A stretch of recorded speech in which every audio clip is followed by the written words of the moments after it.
সামনেই দুর্গাপুজো, আর দুর্গাপুজো পেরোলেই আমাদের মেকআপ আর্টিস্টদের একটা প্রিয় সিজন হলো বিয়ের সিজন।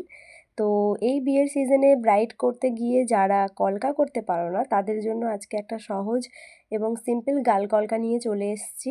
এটা সাবেকি কলকার সাথেও করতে পারো, এমনি গাল কলকা করতে চাইলেও করতে পারো।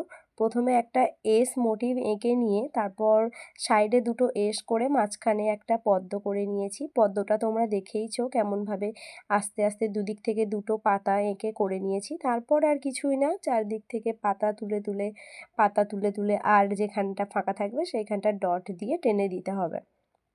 কলকার মধ্যে এমন কিছুই নেই, আমি নিজে রাজাকুণ্ডুর কাছে কলকা শিখতে গেছি। কিন্তু একটা জিনিসই বলবো, প্র্যাকটিসের উপর কিছুই না, ওখানে গেলেও আমাদেরকে প্র্যাকটিসই করতে হয় আর অন্য কারুরটা দেখেই প্র্যাকটিস করতে হয়।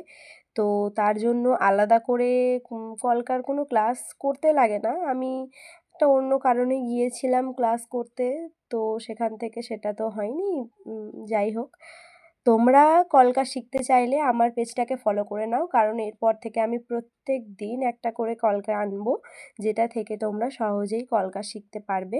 দেখো আমি কিছুই করিনি, শুধু একটা এস মোটিভ করে নিয়ে তার এদিকে ওদিকে পাতা করে দিয়েছি আর দু একটা ডট দিয়ে দিয়েছি, ব্যাস হয়ে গেছে। এর বাইরে আর কিছুই করতে লাগে না। শুধু তুমি পাতা আঁকতে জানলে, পদ্ম আঁকতে জানলে আর এস ডট এগুলো দিতে জানলেই তুমি একটা প্রো কলকা আর্টিস্ট হয়ে যেতে পারো। তো এখন এই পর্যন্ত দেখে তোমরা বলো কেমন হয়েছে। পাশ থেকে আমি মাঝে মাঝে ওই যে বললাম ডট দিয়ে দিয়েছিলাম। তো কেমন লাগছে জানিও আর আমাকে ফলো করে